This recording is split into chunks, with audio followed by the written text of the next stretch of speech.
जय हिंद दोस्तों, welcome to my channel Jio talks with विवेक।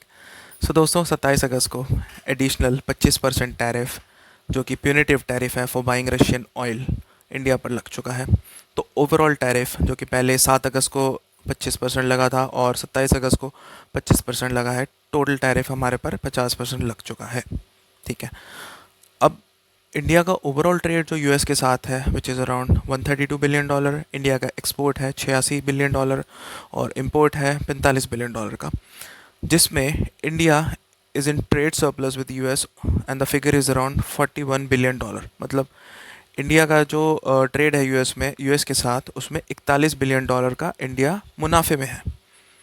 ठीक है, इस फिगर को आप लोग याद रखिएगा बिकॉज गेम इसी फिगर के अराउंड है ये सारी। ठीक है, मैं आपको बताऊंगा कैसे। ईवाई की एक रिपोर्ट आती है कल, जिसमें वो ये कहते हैं कि मैं उसकी समरी आपको एक बार पढ़ के बता देता हूँ। जो समरी है उनकी रिपोर्ट की, दे से nearly 0.9% of India's GDP may be affected by the US tariffs. Okay, the actual impact may depend on the elasticity of demand for Indian goods that are exported to US. Assuming that about one third of the impact results in a fall in demand, the overall impact is estimated at 0.3% of India's GDP. ठीक है, तो जिसमें ये कह रहे हैं कि 0.9% of India's GDP, India की जीडीपी है $4 ट्रिलियन, इट्स अबव $4.19 ट्रिलियन।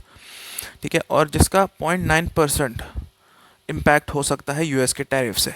तो दोस्तों अगर हम राउंड ऑफ करके 1% भी करें, ठीक है, और इसका कैलकुलेट करें और निकालें कि क्या फिगर आएगी, which is coming around $40 billion. ठीक है, और इंडिया और यूएस का ट्रेड सरप्लस कितना है, विच इज़ अराउंड $41 बिलियन। और इम्पैक्ट कितना होने वाला है इस टैरिफ का, जो कि रिपोर्ट बता रही है, इज़ अराउंड $40 बिलियन।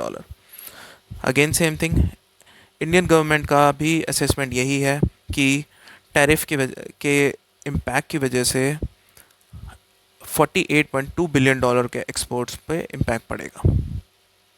तो फिगर घुमा फिरा के 40+ बिलियन की ही है। ठीक है, जो कि हमारा ट्रेड सरप्लस भी है। तो क्या ये टैरिफ्स इसीलिए लगाए गए हैं कि जो ट्रेड सरप्लस है उसको मिनिमाइज़ करने के लिए, उसको ख़त्म करने के लिए? और इंडिया इसमें क्या कर सकता है, क्या मेजर्स ले सकता है, क्या हमारे पास पॉइंट्स हैं to counter all this things? और इन सब चीज़ों के ऊपर हम नेक्स्ट वीडियो में डिटेल में डिस्कस करेंगे। तब तक के लिए जय हिंद, जय भारत।